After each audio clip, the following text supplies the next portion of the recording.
Olá, o programa Memórias do Poder Legislativo recebe mais uma vez o ex-governador do Rio Grande do Sul e ex-senador Pedro Simon. Essa é a segunda parte da nossa entrevista que começou na semana passada. E agora a gente vai falar um pouco mais sobre a política a partir dos anos 2000, né? O senhor estava falando na semana passada sobre o período do Fernando Henrique, né? E aí termina o mandato do ex-presidente Fernando Henrique e entra o Lula, a partir ali dos anos 2000, 2003 e tal. Como é que foi essa eleição do presidente? Como que o Legislativo trabalhou esses anos de governo do ex-presidente Lula? O Lula é uma figura importante. Interessante salientar que o Lula foi 5 vezes candidato a presidente da República. 5 vezes. Perdeu a primeira para o Collor, perdeu a segunda para o Fernando Henrique, perdeu a terceira para o Fernando Henrique, ganhou a quarta e ganhou a quinta. E diga-se de passagem que ele, a sexta, elegeu a Dilma e ele, na sétima, reelegeu a Dilma. Vê que é uma figura realmente inédita na história.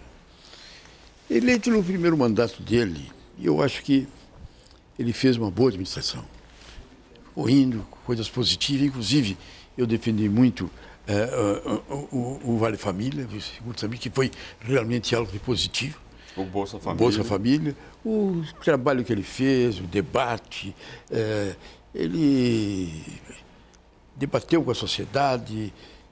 Foi um governo positivo. Foi no segundo governo, principalmente quando surgiram as notícias do petróleo, do pré-sal, e que se falava que o Brasil ia fazer parte do clube do petróleo, uma fortuna que ia gastar. As empreiteiras se reuniram, isso ficou uma coisa, e discutiram entre si se nós vamos, em cada julgamento, brigar entre nós para fazer um poço aqui, uma usina de petróleo ali adiante, nós vamos fazer uma confusão e vamos brigar entre nós. Vamos fazer um entendimento de como vai ser muitas usinas, muitos postos, muitos postos, muitos campos, muito não sei o quê. Vai sobrar obra, vamos nos acertar. E cada um vai escolher aquela que quer. Em vez de nós apresentar, fazer uma concorrência para brigar, agarrar e parar na justiça, não. Um faz para ganhar e os outros fazem só para apresentar. E fizeram isso. Eu não me passo pela cabeça que porque é interessante salientar, na minha opinião, não foi o Lula que foi atrás dos empresários para corromper os empresários. Por os empresários que se reuniram. Eu não digo que no início para corromper. No início é para fazer um grande entendimento. Em vez de vai ter muito dinheiro, vai ter muita obra, em vez de nos agarrar, para brigar, vamos nos entender entre nós. Mas depois foram avançando. Então, tu repara que quando apareceram as primeiras denúncias, as primeiras pessoas que apareceram na Lava Jato, aquelas pessoas lá do petróleo, da diretoria da Petrobras, dos órgãos das estatais, não eram políticos. Eram pessoas até funcionários de tradição, que tinham uma longa biografia naquela, e que foram cooptados. Começaram a conversar com os empresários, assim, e ali foi o início. E dali veio tudo que aconteceu na Lava Jato. E aí, na verdade, o governo se deteriorou. Na verdade, houve essa confusão toda, essa quase que explosão da Petrobras, e o Brasil viveu horas dramáticas. Os partidos nessa época, como que eles se articularam diante dessa história do pré-sal? Os partidos, com todo respeito, houve não dá. É difícil ter um partido que pode tirar pedra nos outros. Que praticamente expressões importantes de todos os partidos, começar pelo meu, pelo PT, pelo PSDB, pelo PP, foi todos os partidos. Teve gente que participou desse esquema. E esse esquema foi crescendo, e a coisa adquiriu um contexto que o mundo inteiro olha para o Brasil, porque até então não se tinha conhecimento de uma corrupção tão oficializada, tão esquematizada, tão costurada por dentro como aconteceu. Aí eles se perderam. Eles e muito mais gente. E aí aconteceu um fato. Eu tenho 89 anos. Tenho um mandato ininterrupto de 64 anos. De 1959 até quando eu larguei o Senado. 2015. Agora, com toda sinceridade, eu posso dizer que nunca teve um movimento que nem esse que nós estamos vivendo. O Brasil foi no chão, em termos de corrupção, em termos de anarquia, em termos de vida partidária desconexa, não se sabe mais o que é partido, o que não é partido. Mas se o mundo inteiro olha para o Brasil, que nós somos profissionais da corrupção, um modelo que eu exemplo que a nível internacional, porque a mesma borregada daqui estava lá no Peru, está lá na África, está lá na América Central. Quer dizer, o ex-presidente do Peru se suicidou quando soube que ele ia para a cadeia por causa da corrupção da empreiteira brasileira. Isso estava realmente corroendo as nossas entranhas. Então, toda a conciliação que foi formada ali no governo Itamar Franco, que o senhor participou ativamente, isso tudo se desfez a partir dos anos 2010? Se desfez quando o Fernando Henrique resolveu fechar o governo do esquema dele. E quando o PT assumiu, que podia ser uma fase nova, importante, mas significativa, o mundo inteiro aplaudiu o Lula. O Obama dizia que esse é o cara. Quer dizer, no mundo inteiro apontava o Lula como o cara da nova coisa. Mas a grande verdade é que deu nisso que deu hoje. E aí aconteceu o fato importante. De todo esse caos que nos encontramos, apareceu a Lava Jato. Apareceu esse movimento, apareceu essa movimentação, esse crescendo, e de repente nós estamos vivendo um momento inédito na história do Brasil. Mas antes da gente falar um pouco mais da Lava Jato, senador, vamos falar um pouquinho dos bastidores políticos das manifestações de 2013, né? Em 2013, pessoas foram para as ruas, né, principalmente os jovens, e resolveram protestar. Como que fica o Congresso, como que fica o Senado, que o senhor estava lá nessa época, diante dessas manifestações, diante desse clamor popular por mudanças em vários setores, não só da política, da economia, da sociedade brasileira? Sim, mas repara que onde houve esse contexto, e onde o Lula e outras pessoas que o povo tinha com o maior respeito ficaram envolvidas nisso, e no MDB, e no PSDB, e tudo isso, houve reação da sociedade. E essa reação foi importante. Que de repente o Brasil é um país que tem que ser salientado. Dos grandes países, das democracias modernas, o Brasil é uma vergonha. No Brasil, até ontem, só ia para a cadeia quem fosse condenado em última instância. O que quer dizer isso? O cidadão é condenado pelo juiz de São Paulo. O juiz condena ele vai para uma junta do tribunal. Condenado pela junta do tribunal, ele vai para o pleno. Condenado pelo Tribunal Federal de Justiça, pela junta, ele vai para o pleno. Condenado pelo pleno, ele vai para Brasília, para o Tribunal Superior de Justiça. Condenado no Tribunal Superior de Justiça, ele vai para o Supremo Tribunal Federal. Quando é que o cidadão era preso por corrupção no Brasil? Nunca. E era um processo que nunca acabava. Tem um caso, tem pessoas como o Lula, o Maluf, foi condenado umas 500 vezes, mas nunca em caráter definitivo. Porque antes de ele ser julgado no Supremo, prescreveu. Passou o tempo, já foram 3, 4, 5 anos, ou fica numa gaveta do desembargador do tribunal, ou fica na gaveta do ministro, ou então passou o tempo. Vários crimes prescreveram. E todas deram o nome de um político, de um general, de um deputado, de um senador, de um grande empresário que foi na cadeia por grande corrupção no Brasil. Muita gente foi para a cadeia por ladrão de galinha. Tem até gente que foi para a cadeia por ladrão de galinha, não condenado por juiz. O policial da esquina pega ele e bota na cadeia. Mas gente que é importante nunca foi para a cadeia. Nunca. Nunca um empresário foi para a cadeia, nunca um político foi para a cadeia. Por corrupção. E a Lava Jato fez isso? A Lava Jato fez isso. Esse pessoal está indo para a cadeia. E o Supremo, em 2 decisões históricas, tomou a decisão. Condenado em segunda instância, vai para a cadeia. Continua sendo protegido. Não, ele não está condenado, fica na cadeia. Não, ele continua sendo julgado. Leva o tempo que levar, mas está na cadeia. Aí não vai prescrever, porque os caras vão correr para querer decidir. Mas está na cadeia. Isso aconteceu com essa decisão do Supremo. Volto a repetir. No mundo inteiro dos países importantes, países que têm credibilidade, que têm justiça para valer, é assim. Estados Unidos é na primeira, condenado vai para a cadeia. Continua respondendo, mas vai na cadeia.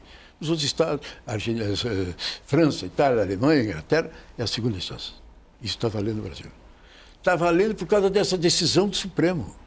Mas está todo mundo querendo derrubar. Todo mundo hoje no Brasil está querendo derrubar, a começar por ministros do Supremo. Eles querem derrubar. Querem voltar como era antigamente. Eu estou andando pelo Brasil, nos meus 90 anos, fazendo esse debate que eu estou fazendo aqui por causa disso. Chamando a atenção, e tenho falado com os universitários, chamando a atenção disso. Isso não pode acontecer. Eles não podem voltar, porque se suspenderem essas decisões, fazerem como o Supremo está querendo fazer, anular todas as provas que foram buscadas e acabar com tudo, eu não sei o que vai acontecer. Eu não sei, juro por Deus que eu não sei o que vai acontecer. Por isso que eu acho que nós estamos vivendo um momento hoje. Você disse que lá atrás o povo foi para a rua, os jovens estão indo para a rua. Foram e estão indo ainda. Estão indo ainda hoje. E devem ir para a rua, devem debater, devem estar presente. A Lava Jato pode ter cometido erro, não estou discutindo. Aqui ou acolá, não estou discutindo. Mas será que o que tem contra o Lula, o que tem contra o A, o B, o C, do que está provado aí, essa gente que quase quebrou a Petrobras, será que essas provas são falsas? Será que são mentirosas? Não. Eu acho que os caras que foram condenados, os empreiteiros que foram condenados, e devem ficar na cadeia. Agora, falando um pouco... Se suspenderem isso, eu não sei o que vai acontecer. Eu juro que não sei o que vai acontecer. Eu vou para a rua. Fazer o quê? Não sei. Nos meus 90 anos, o que eu posso fazer? Não sei. Mas eu vou berrar, nem que subir na sacada da minha casa e berrar para a rua. É uma barbaridade, é um escândalo. Mas eu vou fazer isso. Tá certo. Falando um pouco desse segundo impeachment da ex-presidente Dilma Rousseff e do atual governo. Existem similaridades? Vamos comparar o primeiro impeachment, lá em 1991, do presidente Collor, ex-presidente Collor, com o impeachment da ex-presidente Dilma Rousseff. Tem similaridades na história? O senhor que estava nesses 2 processos, né? O senhor foi como senador até 2015, mas o senhor deve ter participado ativamente também desse processo. Existem similaridades entre esses 2 impeachments? Assim, o que aproxima e o que diferencia? Olha, até fica engraçado falar no impeachment do Collor. Porque no impeachment do Collor tem 2 coisas. Uma foi a influência pelas denúncias do Pedro Collor, irmão dele, mostrando aonde o ministro dele tinha feito aquela influência enorme, diabólica, empreiteira, aquela coisa toda. Mas as coisas objetivas é que ele tinha comprado um carro Alba, com dinheiro como é do chefão dele. Do PC Farias, que eu falo? Sim. O ministro dele. Outra, o PC Farias. Outra que ele tinha com os cheques do PC Farias, o motorista dele, com os cheques do PC Farias, ia pagar todas as contas da primeira-dama, aqui, lá, colar, as coisinhas desse sentido. No governo do Lula e na primeira-dama, houve essa confusão toda de coisa muito mais séria. Teve as pedaladas fiscais, né, que foi o motivo. Agora, eu, com relação a Dilma, eu acho que foi certo o afastamento dele. Não sei se politicamente foi também certo. Não saberia te responder. Se bem que eu acho que... Porque houve um fato. Naquele momento que a Dilma nomeou o Lula a chefe da Casa Civil e mandou a nomeação para ele, na mão dele, dizendo para ele fazer o uso quando achar que devesse usar, aquilo ali significava que E estava no ar uma coisa que ninguém sabe o que ia acontecer. Aquele fato realmente é significativo. Agora,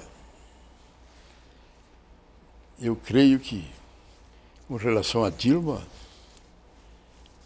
eu tenho que fazer justiça, eu ainda era senador. Quando eu vi ela nomeou os 4 ministros, ela demitiu os 4 ministros por corrupção. Tirou para querer mudar. Então, eu acho que o sentimento da Dilma é que ela realmente não mandava nada.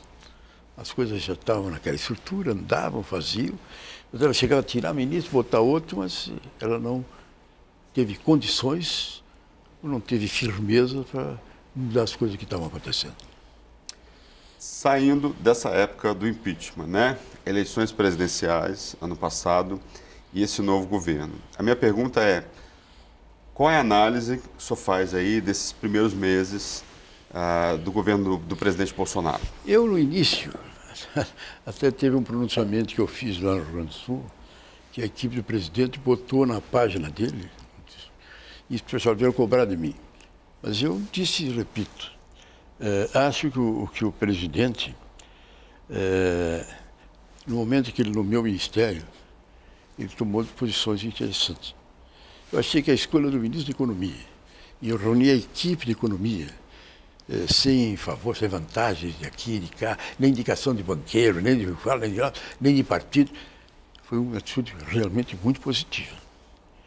E a escolha do ministro da Justiça, acho que foi muito positiva. Acho que realmente foi positivo. Agora, acho que no momento que ele deu força para o ministro montar, os dois também foi positivo. Agora, acho que o presidente tem uma incontinência verbal que está comprometendo o governo dela. Na verdade, tem gente que acha que ele é assim, que é o estilo dele. E que, de certa forma, até os grandes dizem, não, ele falou um negócio que o cidadão, a gente, se quiser melhorar o meio ambiente, pode fazer cocô um dia sim, um dia não.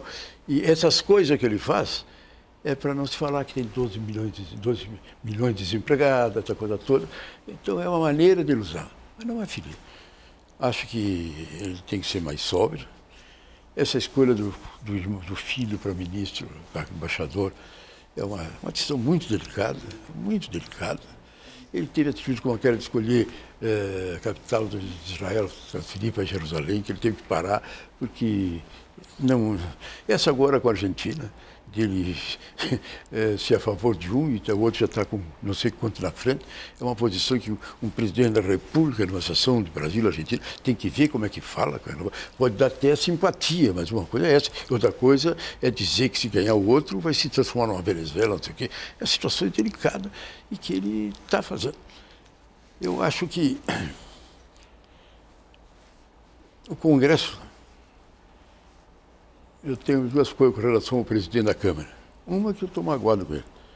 O negócio dele pegar o pacote anticorrupção, botar lá na gaveta, não deu vida própria para ele, botou de emenda a um projeto que tem lá, um outro projeto que está andando, e está deixando na gaveta. Acho que não. Por outro lado, ele está tendo uma atitude significativa. O comando na reforma da Previdência, que dependendo do presidente, com aquela confusão que ele fez, não ia dar em nada, e ele fez. Essa agora do Congresso lançar para o debate a reforma do tributo, a reforma tributária. Que é uma reforma extremamente importante. Extremamente necessária, extremamente importante, onde ele vai enfrentar o problema dos bancos. O Brasil é o sistema bancário mais rico, mais violento do mundo inteiro. Ele está fazendo e já está falando na reforma política. Então, o Congresso está tendo, embora seja o mesmo centrão, não sei o quê, mas, na verdade, a reforma da Previdência saiu melhor do que a gente imaginava, saiu com firmeza. A reforma tributária, eu acho que é mais fácil do que a outra, porque aqui não tem aquelas brigas, aqueles interesses feridos, o cidadão que se aposenta com 60 vai ter que aposentar, se aposenta com 45 vai se aposentar com 60, não tem nada disso. E a reforma política, dessa anarquia que é vereadores, deputados, prefeitura, governo estadual, governo federal, uma mistura, tu não sabe onde começa um, onde termina o outro. Quem é que cuida da educação? O município. Mas também tem o Estado, mas também tem a União. Quem é que cuida da saúde? A União, mas também tem o Estado. É uma anarquia. A racionalização da máquina do legislativo é uma coisa fantástica. E eu não sei, mas de uma hora para outra está caminhando nesse sentido. Se caminhar nesse sentido, eu acho possível. O senhor acha, então, que um dos possíveis legados desse governo são essas 3 reformas que estão aí há bastante tempo no Congresso? Mais, espero eu, da corrupção. Graças à articulação do Maia no Congresso, graças à presidência dele também. Sim, eu acho que ele está colaborando nesse sentido. Só nota da corrupção que ele está meio assim, eu faço daqui publicamente um apelo, Maia, bota essa também. Agora, vamos falar um pouco sobre a carreira política do senhor. Estou vendo que o senhor está com 89 anos, está super ativo, né? O senhor falou mesmo, percorrendo o Brasil aí, né? Defendendo as causas do senhor. O senador Pedro Simão vai voltar a ser senador? Vai voltar para a carreira política? O senhor já está na carreira política, continua, mas o senhor vai voltar com o mandato eletivo nas próximas eleições? O senhor pretende se candidatar? O pessoal está me acompanhando, está me olhando até com certo respeito. Se eu disser que vou voltar, o senhor também é aquele velhinho gaga. Não, eu sei do meu lugar, eu volto a te repetir. Eu fui presidente da Junta Governativa da UNE, fui presidente do Centro Acadêmico, fui vereador 4 anos, fui deputado estadual 16 anos, senador 32 anos, fui ministro, já fiz tudo que é coisa. Terminou. Meus 90 anos, eu acho que posso fazer isso que eu estou fazendo. Hoje estive aqui na Santa Casa, meu amigo Tonico me fez uma reunião, um debate com os estudantes da Faculdade de Medicina. Já tem um convite da Associação dos Municípios de São Paulo, um belo convite para fazer um grande debate em Campos do Jordão no mês que vem.